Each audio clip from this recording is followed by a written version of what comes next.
सुबह 7 बजे मुंबई के फेमस बाबा इंटरनेशनल में ब्रेकफास्ट करता मनु ये सोच रहा था कि वो 10 बजे 3 जगह कैसे पहुंच सकता है। एक तरफ आसिफा उसे अंधेरी स्टेशन बुला रही थी, जो कि ज्यादा दूर नहीं था, पर स्निग्धा अपने हस्बैंड को ऑफिस भेजकर 10 बजे होटल आने के लिए कह रही थी और 10 बजे ही उसे बांद्रा पहुंचना था। आखिर ऑफिस की वजह से ही तो वो मुंबई आया था। हे काम देवता, ये कैसी मुसीबत में डाल रहे हो। 2 चॉइसेस होती तो मैं टॉस कर लेता, 3 में से एक चूज करने के लिए क्या करूं? मेरे भक्त ने डायरेक्ट मुझसे मदद मांगी थी, भला मैं उसे निराश कैसे कर सकता था। मैंने मन्नू के दिमाग में एक आइडिया सरका दिया। मनु ने तुरंत फोन उठाया और स्निग्धा को एक मैसेज किया कि ठीक 10 बजे मुंबई ऑफिस के कोलीग यहाँ होटल में मिलने आने वाले हैं। अब या तो तुम मैक्सिमम 9 बजे तक आ जाओ या शाम को मिलो। 10 मिनट बाद भी स्निग्धा की तरफ से कोई रिप्लाई नहीं आया। मन्नू ने नाश्ता खत्म किया और भाड़ में जाओ सब कह के बेड पर फैल गया। उसे कम से कम 2 घंटे के लिए रेस्ट की जरूरत थी, पर जो आदमी इतनी लड़कियों से ऐसे ऐसे रिलेशंस में उलझा हो, उसको भला रेस्ट करने का मौका कैसे मिल सकता था।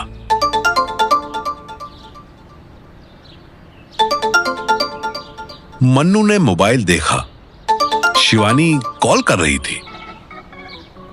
इधर मन्नू शिवानी से मजबूरी में ही सही बातों में लग गया था और उधर दिल्ली में बेचारा गौरव, जो 10 बजे उठने के बाद भी कहता था कि अभी 10 मिनट और सोने दो, वो सुबह 7:30 बजे ऑफिस आ चुका था।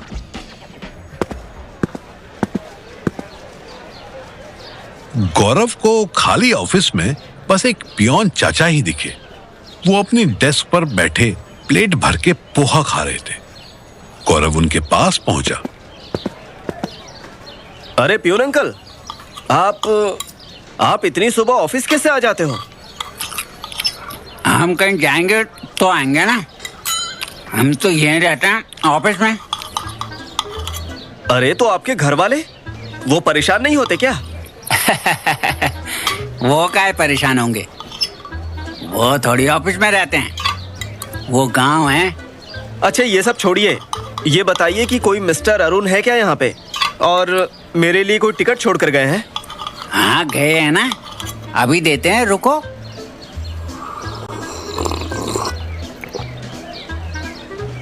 पियोन ने चाय की एक जोरदार चुस्की ली। गर्मा गर्म चाय देखकर गौरव के मुंह में पानी आ गया। उसने बात बदलनी चाहिए। अच्छा एक बात बताइए अंकल, ये रेल टिकट ऑनलाइन भी तो भेजी जा सकती है ना? और ये अरुण करके जो भी कोई है, अगर वो मुझे ईमेल कर देता तो मुझे यहाँ सुबह सुबह आना ही नहीं पड़ता। यही तो मजा हमारे बॉस का, वो अभी भी 90 के स्टाइल में ऑफिस चलाते हैं। जो तुम पूछे ना, एक बार मनु जी भी पूछे थे कि टिकट ऑफलाइन करवाने की क्या जरूरत है, जब ऑनलाइन हो सकती है, ईमेल पर भेजी जा सकती है, तो काहे अरुण को भगा भगा के दिखाते हैं। अच्छा, और फिर मामा क्या बोले? फिर तुम्हारे मामा श्री ने जवाब दिया कि टिकट कराने वाले से लेकर टिकट लेकर जाने वाले तक सबके लिए टिकट की वैल्यू बनी रहती है। ऑनलाइन काम कर करके लोग निकम्मे होते जा रहे हैं और हम भी उनकी बात से सहमत हैं। अभी आप खुद को ही देखिए, आपको सुबह यहाँ टिकट लेने नहीं आना होता तो क्या आप अपने बिस्तर से 6 बजे उठे होते? गौरव सोचने लगा। ज्यादा सोचिए मत, नहीं उठे होते, और कोई बड़ी बात नहीं कि आप ट्रेन ही छोड़ देते और यहीं दिल्ली रह जाते और फिर बहाना मारते कि ये हो गया वो हो गया। हमारे बॉस मेहनत करने वालों को बहुत पसंद करते हैं, समझे? गौरव ने हाँ में सर हिला दिया। अच्छा अंकल, ये हार्ड वर्क और ऑफलाइन का खेल तो समझ में आ गया मुझे, पर ये समझ में नहीं आया कि मन्नू सर ने मामा से मेरी तारीफ क्यों की। पियोन खाते खाते रुक गया। वो एक टक गौरव को घूरने लगा और फिर एकदम से मुस्कुराया।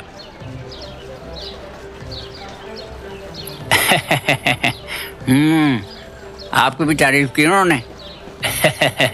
लगता है आपने भी उनके कहीं उंगली की होगी। मैंने भी मतलब? और किसने की? देखो भाई, वैसे तो मन्नू जी बड़े सही आदमी हैं, पर अपने काम से काम रखते हैं। पियोन ने कम से कम बोलते बोलते मुस्कुराते हुए एक जोरदार आंख मारी। पर अगर कोई उनकी पर्सनल लाइफ में घुसने की कोशिश करता ना, तो मन्नू जी उसका ऐसा हाल करते हैं कि बस। एक आपको जैसा ही लड़का आया था इधर, क्या तो अच्छा नाम था उसका, हाँ रिंकू, आपसे बड़ा था थोड़ा। वो मन्नू जी को उंगली करने लगा कि यहाँ क्यों जाते हो, वहाँ गए तो इतना टाइम क्यों लगा। मन्नू जी 2 दिन तो चुप रहे, कुछ ना बोले। फिर 2 दिन के बाद 2 दिन बाद 2 दिन बाद उन्होंने बॉस के सामने रिंकू जी की तारीफ करना शुरू किया। बताया कि वो कितना मेहनती आदमी है, और ये भी बताया कि वो तो 4 जनों का काम अकेले ही कर सकता है। फिर मन्नू जी ने बॉस को चढ़ाया कि वो लड़का उस ब्रांच से भी बिजनेस ला सकता है जहां हमारी कंपनी को कोई जानता नहीं। बस फिर क्या था, बॉस चढ़ गए। पर इससे पहले कि वो उस लड़के को प्रमोट करते, लड़का मन्नू जी की शिकायत लेके उनके पास आ गया। बॉस हैरान हो गए कि मन्नू तो इसकी तारीफ में कर करके थकता नहीं, और ये ससुर कल का लौंडा अपने ही सीनियर की बुराई करने आ गया। पियोन ने आखिरी चम्मच पोहा भी मुंह में भर लिया। और फिर क्या हुआ? आगे बताओ ना। आगे बेटा ये कि तुम्हारे मामा श्री ने उस लौंडे को कंपनी की तरफ से एक बाइक दिलवाई, उसकी सैलरी बढ़वाई, और उसको राजस्थान के झुंझुनू में ट्रांसफर करवा दिया। अब वो उसी बाइक पर तपती गर्मी में गली गली घूमता झुंझुना बजा रहा है। गौरव सोचने पर मजबूर हो गया।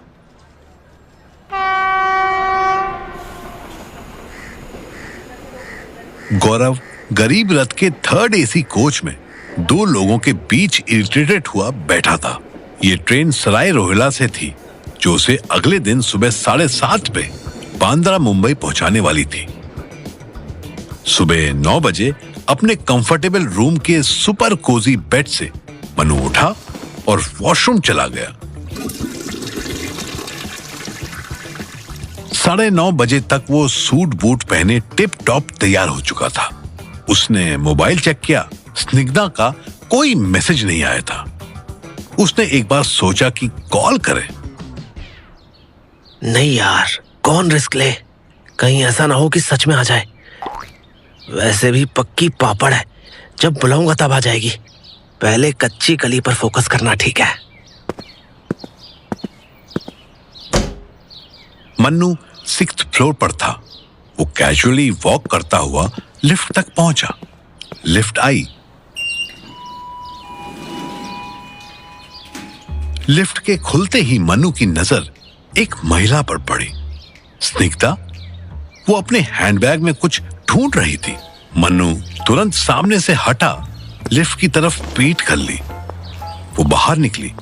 उसने इधर उधर देखा, फिर हर रूम का नंबर देखती हुई मन्नू से ऑपोजिट जाने लगी।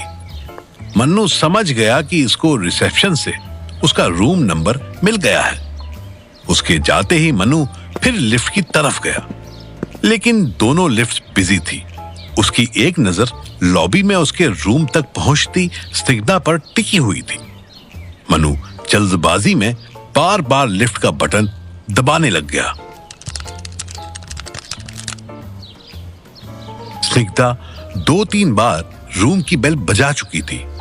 फिर अचानक उसने अपना मोबाइल देखा और वापस लिफ्ट की तरफ घूमी। मन्नू ने तुरंत मुंह फेर लिया। अब क्या करे? अचानक उसका मोबाइल बजने लगा।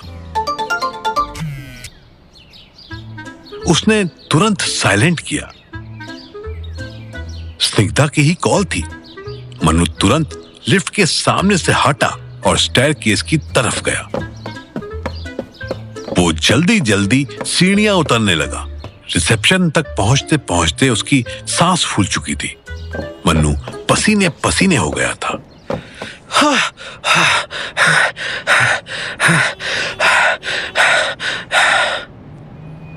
मन्नू जैसे ही होटल से बाहर निकला, उसे एक व्हाइट फॉर्च्यूनर की ड्राइविंग सीट पर स्निग्धा बैठी दिखी। वो फिर अपने हैंडबैग में कुछ ढूंढ रही थी। मनु मुंह छुपाता हुआ एक ऑटो में बैठ गया। 2 मिनट बाद जब उसकी सांसें नॉर्मल हुई, उसने स्निग्धा को कॉल किया, पर हेलो सुने बिना ही स्निग्धा उस पर फायर हो गई।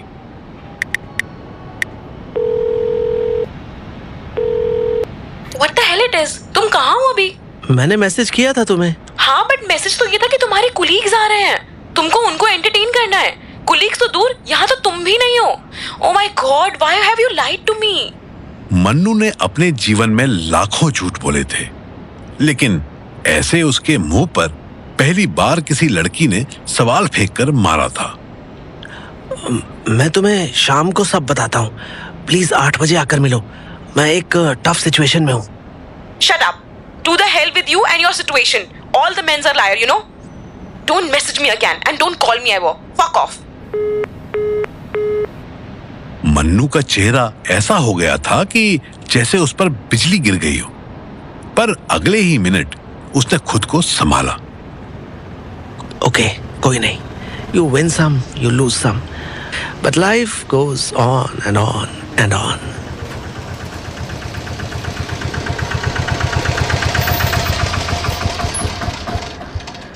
अंधेरी स्टेशन आ चुका था। 10:05 हुए थे। मन्नू सिर्फ 5 मिनट लेट था। उसने इंस्टाग्राम पर मैसेज डाला, I am here at Andheri, where are you. 10 minute निकल गए पर कोई जवाब नहीं आया। मन्नू ने हिम्मत करके कॉल मिलाई। किसी ने फोन नहीं उठाया। वो 1 नंबर प्लेटफॉर्म पर इधर से उधर घूमने लगा। हर चेहरे पर नजर जमाने लगा, पर उसे कोई ऐसी लड़की नहीं दिखाई दी जिस पर वो आसिफा होने का डाउट कर सके। थक हार कर मनु एक बेंच पर बैठ गया। उसके सामने से खचाखच भरी हुई लोकल ट्रेन्स जा रही थी। 10:30 बज गए। उसने इंस्टाग्राम पर 4 मैसेजेस और कर दिए। मैसेज सीन हो चुके थे, पर कोई रिप्लाई नहीं आया था। मनु मुस्कुरा दिया। वाह काम देवता, मैं पुरानी को छोड़ नई के पीछे गया। ना पुरानी मिल सकी, ना नई से मिल पाया। अब मनु को याद आया कि उसको बांद्रा भी तो पहुंचना था। वो जैसे ही बेंच से खड़ा हुआ, एक चीज उसके पैर के पास गिरी। वॉलेट। मन्नू ने पर्स उठाकर चेक किया। वाकई ये उसका था। इसका मतलब आसिफा न सिर्फ यहां आई थी, पर उसके साथ साथ इस बेंच पर भी बैठी थी। मन्नू ने फिर इंस्टाग्राम खोला और फोटो खींचकर आसिफा को भेज दी। मैसेज फिर सीन हुआ, लेकिन कोई जवाब नहीं आया। मन्नू समझ गया कि वो कहीं से छुपकर उसे देख रही है। मन्नू ने चारों तरफ निगाह फैलाई। कम से कम 1000 लोग उसे नजर आ रहे थे। उसने दिमाग का कैलकुलेटर ऑन किया। इनमें से आदमियों को फिल्टर करते ही उसे 200 से 300 फीमेल नजर आने लगी। अब उसने बुर्का पहनी महिलाओं पर फोकस करना शुरू किया। अंदाजे से कोई 20 महिलाएं उसे अपने आसपास के 3 प्लेटफॉर्म्स पर बुर्के में दिखी। मनु ने अपना सारा फोकस इन पर लॉक कर दिया। इन 20 में से 8 बच्चों के साथ थी और 7 किसी आदमी के साथ। अब बची 6 में से 3 एक साथ खड़ी सहेलियां लग रही थी। उनका सारा ध्यान बातों में था। अब बची 2 में से 1। प्लेटफॉर्म नंबर 3 पर खड़ी लड़की कंप्लीट बुर्के में थी। उसकी आंखें भी दिखाई नहीं दे रही थी, पर उसकी बॉडी लैंग्वेज देख मनु को डाउट हुआ कि वो उसी की तरफ देख रही हो। मनु मुस्कुराया और तुरंत फुट ओवर ब्रिज पर चढ़ा। वो लड़की एक शॉप के पास खड़ी होकर ऑरेंज जूस का ग्लास ले रही थी, पर लड़की की नजर जूस से ज्यादा प्लेटफॉर्म 1 पर थी। जैसे ही मन्नू स्टेयर्स की तरफ भागा, उसने फील किया कि लड़की की गर्दन भी स्टेयर्स की तरफ टर्न हुई।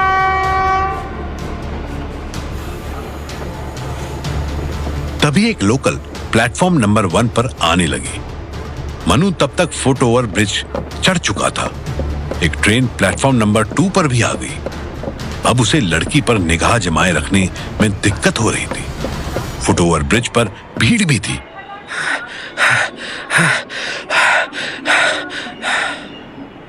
मन्नू अपनी सांसें और बैग संभालता प्लेटफॉर्म नंबर 3 पर तेजी से उतरने लगा। उसकी निगाह जूस की दुकान पर थी। इससे पहले कि वो नीचे उतरता, प्लेटफॉर्म नंबर 3 पर ट्रेन आ गई। मनु ने दौड़ते हुए सीढ़ियां कवर की। जूस की दुकान तक पहुंचा ही कि ट्रेन खिसकने लगी और बिजली की सी फुर्ती से वो लड़की उस लोकल ट्रेन के लेडीज कंपार्टमेंट में घुसी और आधी बाहर लटक गई। मन्नू खड़ा उसे जाता देख रहा था। लड़की का फेस भी मन्नू की तरफ ही था। ट्रेन की स्पीड तेज हुई। लड़की ने अपना हिसाब उठाया। मन्नू ने उसकी सूरत देखी और देखता ही रह गया।